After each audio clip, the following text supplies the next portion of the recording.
America అధ్యక్షుడు Donald ట్రంప్కు న్యాయస్థానంలో ఎదురుదెబ్బ తగిలింది. అమెరికాలో గతంలో పుట్టుకతో పౌరసత్వం హక్కు ఉండేది. అయితే డొనాల్డ్ ట్రంప్ అధ్యక్షుడయ్యాక జన్మతః పౌరసత్వం హక్కును రద్దు చేశారు. దీనిపై కొంతమంది న్యాయస్థానానికి కూడా వెళ్లారు.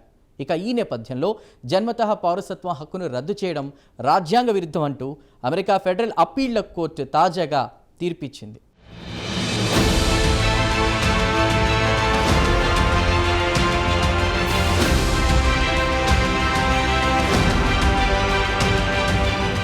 అమెరికా అధ్యక్షుడు డొనాల్డ్ ట్రంప్కు టైం బాలేనట్టుంది. ఇంటా బయట ఆయన తీవ్ర విమర్శల పాలవుతున్నారు. అధ్యక్షుడి హోదాలో డొనాల్డ్ ట్రంప్ తీసుకుంటున్న అనేక నిర్ణయాలను అమెరికా న్యాయస్థానాలు కొట్టివేస్తున్నాయి. దీంతో అమెరికా సమాజంలో డొనాల్డ్ ట్రంప్ పలచరవుతున్నారు.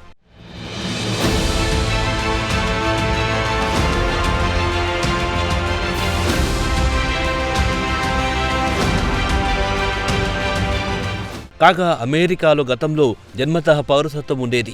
అంటే అమెరికాలో పుట్టిన వారికి ఆటోమేటిక్గా పౌరసత్వం లభిస్తుంది. ఇక్కడ సదరు వ్యక్తి తల్లిదండ్రులెవరు, వారు ఏ దేశానికి చెందినవారు అనే విషయాలేవీ పట్టించుకోరు. కేవలం అమెరికా భూభాగంపై పుట్టడమే పౌరసత్వానికి ప్రామాణికంగా తీసుకుంటారు. అయితే ఈ ఏడాది జనవరి 20న అమెరికా అధ్యక్షుడు డొనాల్డ్ ట్రంప్ బాధ్యత స్వీకరించిన సంగతి తెలిసిందే. అప్పటి నుంచి ట్రంప్ అనేక నిర్ణయాలు తీసుకున్నారు. అయితే ఇవేవి సామాన్య నిర్ణయాలు కావు, యావత్ అమెరికా సమాజాన్ని ప్రభావితం చేసే నిర్ణయాలు.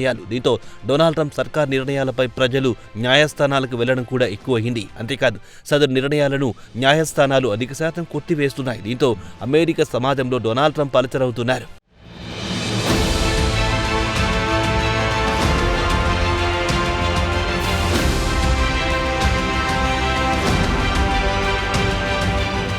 కాగా ట్రంప్ సర్కార్ కొన్ని నెలల కిందట జన్మతః పౌరసత్వం హక్కును రద్దు చేసింది. దీంతో అమెరికాలో పుట్టి పెరిగిన లక్షలాది మంది భవితవ్యం డేంజర్లో పడింది. ఇన్నేళ్లుగా వీరంతా తాము కూడా అమెరికా పౌరులమనే భావిస్తూ ఉండేవారు. అయితే ట్రంప్ తొందరపాటు నిర్ణయంతో వీరు అసలు తాము అమెరికా పౌరులమా కామా అనే సందిగ్ధంలో పడిపోయారు. అమెరికాకు భారత్ సహా అనేక ఆసియా దేశాల నుంచి గత 30 సంవత్సరాలుగా పెద్ద సంఖ్యలో వలసలుండేవి. అలా వచ్చిన వారు అమెరికాలోనే సెటిల్ అయ్యారు. వారి పిల్లలు కూడా అమెరికాలో పుట్టారు. అయితే జన్మతః పౌరసత్వం హక్కును రద్దు చేస్తూ ట్రంప్ సర్కార్ తీసుకున్న నిర్ణయం వారి పాలిట శాపంగా మారింది. దీంతో వీరంతా న్యాయం చెయ్యాలంటూ కోర్టు మెట్లెక్కారు.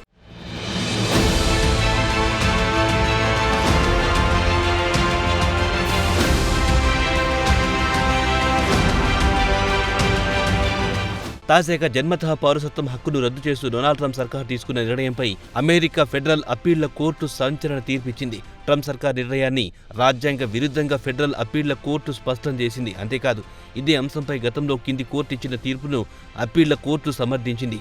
3 జడ్జీల కమిటీ ఈ మేరకు తీర్పిచ్చింది. జన్మతః పౌరసత్వం హక్కును రద్దు చేయడం ద్వారా రాజ్యాంగాన్ని ట్రంప్ సర్కారు ఉల్లంఘించిందని న్యాయమూర్తి ఒకరు పేర్కొన్నారు.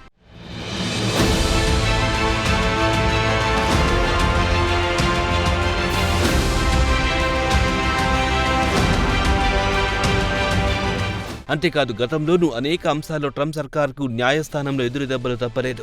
కొన్ని నెలల క్రిందట డొనాల్డ్ ట్రంప్ అనుసరిస్తున్న దూకుడు వాణిజ్య విధానాలకు గట్టి ఎదురుదెబ్బ తగిలింది.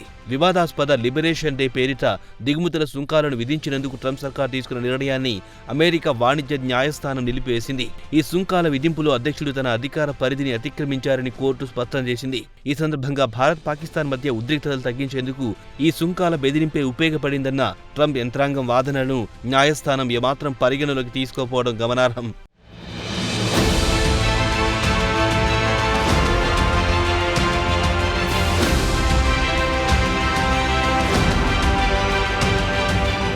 అలాగే అమెరికా మిలిటరీలో ట్రాన్స్జెండర్ల నియామకాన్ని ట్రంప్ సర్కార్ గతంలో నిషేధించింది. కాగా ఈ నిషేధంపై ఫెడరల్ న్యాయస్థానం ట్రంప్ సర్కార్కు ఎదురుదెబ్బ తగిలింది. సమానత్వ సూత్రాన్ని ఈ సందర్భంగా ఫెడరల్ న్యాయస్థానం ప్రస్తావించింది. అంతేకాదు సృష్టిలో మనుషులంతా సమానమే అనే అమెరికా స్వాతంత్ర్య ప్రకటనను కూడా ఫెడరల్ న్యాయస్థానం ప్రస్తావించింది. ఏమైనా ట్రంప్ సర్కార్ తీసుకుంటున్న నిర్ణయాలకు ఇటీవల కాలంలో తరచూ అమెరికా న్యాయస్థానాల్లో చుక్కెదురవుతోంది.